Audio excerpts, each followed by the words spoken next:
Assalamualaikum warahmatullahi wabarakatuh. Perkenalkan, nama saya Fadila Agnes Lubis, jurusan Manajemen Pendidikan Islam, semester 6, mata kuliah Evaluasi Program Pendidikan. Di sini saya akan memaparkan hasil presentasi saya mengenai perencanaan evaluasi program.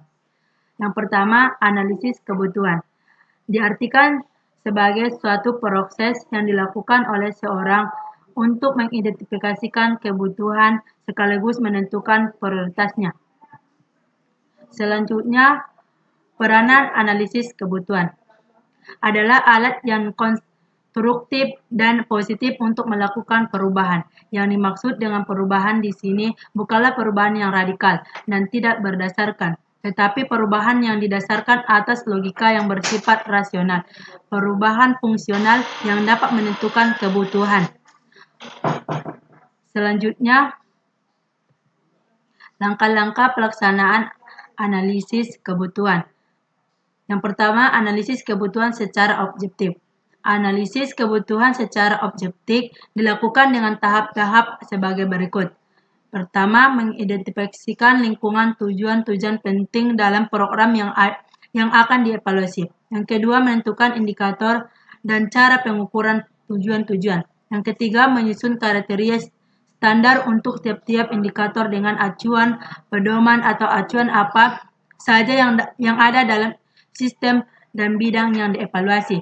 Yang keempat, menyusun alat pengukuran untuk tiap-tiap indikator.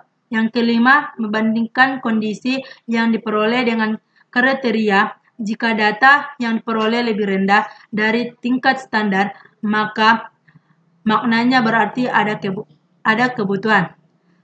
Yang kedua, analisis kebutuhan secara subjektif. Analisis kebutuhan secara subjektif dilakukan dengan tahap-tahap sebagai berikut. Yang pertama, mengidentifikasikan tujuan-tujuan penting dalam program yang akan dievaluasi. Yang kedua, menentukan pilihan kriteria atau menyusun kriteria yang sesuai dengan setiap tujuan masing-masing bidang dan indikator.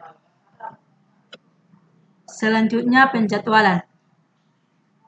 Penyusunan jadwal kegiatan evaluasi diperlukan terutama untuk kepentingan kelancaran kegiatan evaluasi itu sendiri.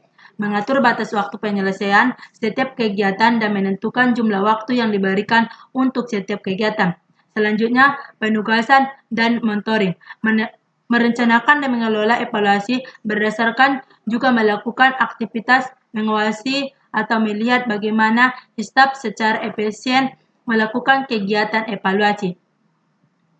Selanjutnya, pembiayaan. Pembiayaan atau anggaran ialah suatu rencana yang disusun secara sistematik, yang meliputi seluruh kegiatan perusahaan yang menimbulkan penerimaan, hak dan juga pengeluaran atau kewajiban yang dinyatakan dalam unit kesatuan moneter yang berlaku untuk jangka waktu atau periode tertentu yang akan datang.